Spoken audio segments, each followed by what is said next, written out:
Hey everybody, Chrissy here, and welcome back to Make a Living Acting Anywhere, the channel where I teach you how to make a living acting from wherever you are in the world. And hey, if this is your first time here, please feel free to browse and look around. This is tape number 3 in a series of 3 tips each, where I teach you how to make a living acting without having to spend money on training if you don't have it.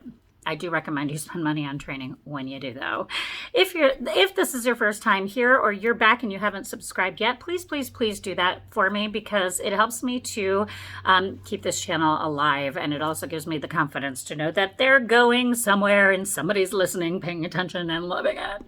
Okay, so this is, like I said, video number 3, where I give you 3 tips on how to practice being an actor, rehearse being an actor by doing and practicing all of the things that actors do when they are making their living acting. This is going to help you very, very, very much, because it'll train your acting muscle to get stronger and stronger and stronger as you build and grow your acting career. Okay, so last video, I touched a little bit on the self-tape, and I talked about having a background that is solid, and I didn't really get into the details of solid background, and so I want to do that. Now, I did mention that you don't want to have anything distracting in the background, because that takes the focus off of you and puts it on the things around you. But the important piece of this is practicing the things that actors do so that you can train yourself to be an actor without going through the specific training, because you can get a lot of training for free out there. Now, this particular tip has to do with getting a solid backdrop. There are many, many, many ways that you can have a solid backdrop. One of them is a white wall in your house, or a yellow wall, or a blue wall, or whatever. Make sure that it is a wall that's free of dirt or holes or scrapes, because again, even something minute can draw the viewer's attention away from you and put it on the thing behind you. Like even right now, you might not even be listening to me right now, because you are looking at, who is this guy? That's my daddy. Who's this lady? That's my grandma and me. Okay, that little thing, why isn't there a plant in there? Why does she like Stephen King? Got it?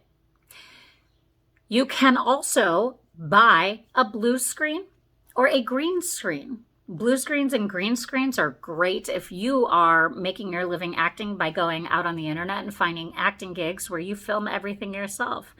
The blue screen and the green screen can be chroma keyed. You can chroma key a background in and all sorts of other crazy stuff. But also the blue screen, if properly set up, looks very professional, because when you go into audition behind, in front of anything, it's generally, for a camera audition anyway, it's generally in front of a blue screen. Again, right here, backdrop solid. Okay, tip number 2. You have to practice the importance of the scene that you're in. What are the stakes? Why are you here? What do you want? Right? So a lot of actors may or may not be trained in this, but the good ones have something that they want, and they want it more than anything in the world, and they're going to try to get that no matter what. And generally, the other actor in a scene is doing the same thing. So if both of you are at ends, that creates a lot of great drama, right? You learn that in writing. You want to create the world for the actors so that they can understand what their stakes are, what they're fighting for, what they want, and how they're going to get it. And the other actor who's playing against you also have their own stakes. And generally, they might be in conflict with your own stakes. Sometimes they're not. Sometimes they're in love, and their stakes are love me more, I'm going to love you more, or whatever the case may be. But you have to understand the stakes that are involved in the scene that you're doing. And the way to practice that is, of course, to read. Oh, I love it. Go find scripts.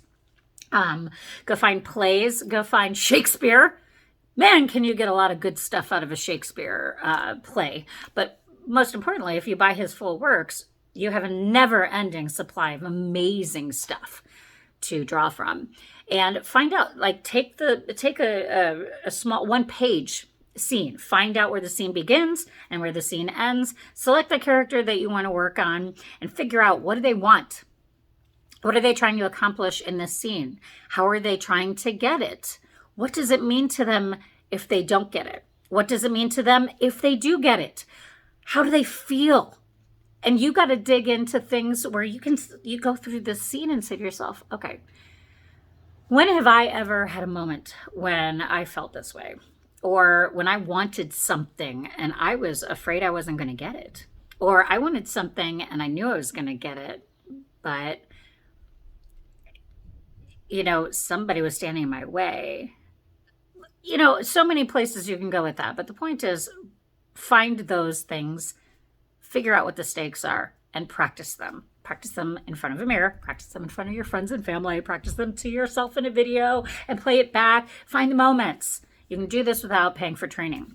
You can do this for practice for yourself. It's so good for you to do that. Okay. And then the other thing is kind of working with props. I remember when I was at the American Academy of Dramatic Arts, one of the things that one of the teachers there recommended we do is when we were rehearsing, that we grab the props that we might use on stage, physically have them so that we can become really familiar with them. And then she was also really funny because she suggested that we have props that might surprise the partner in our scene work, right? Now, obviously, when you're actually on stage or working on set, the props are being handled by the props mistress or master, and the director and everybody else is working out what these are. Maybe you are. Maybe somebody overlooked the fact that you were supposed to have a pen in this scene. Well, you tell somebody and they get that for you. But what I'm talking about specifically is, like, let's say you're having, there's a scene between a guy and a girl, and they're in their the first time where he and she come together. So let's say they show up at his apartment together, and they've been on 2 dates, and now they're having a date where they're gonna have pizza and they're gonna watch a movie, and she comes in with a bag, right? And so as they're talking through the scene, she starts unloading this purse that she has, kind of like a Mary Poppins purse, where she brings, she pulls out normal things like, I don't know, her chapstick. She's pulling out her chapstick. These are things that she might naturally pull out. She pulls out some lotion to, put lotion on her hands. And then she pulls out her blow dryer. The beauty of practicing something like this, especially if you can get somebody to do it with you, is that if they don't know that prop is coming, the scene, the surprise for that other actor, if they can stay in the moment and you can stay in the moment, is so good, right? You can surprise the other actor on stage. It creates more intensity, it kind of drives the scene in a little different way. It's playful, and that's what you should be doing, particularly in rehearsals. But then she pulls out a toothbrush, all these wonderful things that may not be written into the script that an excellent actor might bring to the table.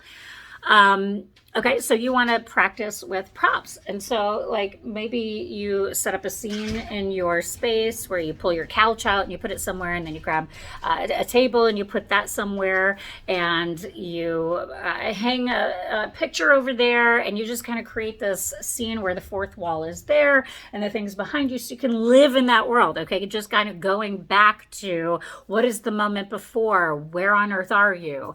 And practicing all of these details. You can see that this is all coming together, and that you don't need to be in an acting class to do it. All right. So if you guys have gotten any value from this video, please, please, please comment below. Let me know that, because it'll help me to continue to provide good value to you. Of course, subscribe if you haven't done so yet.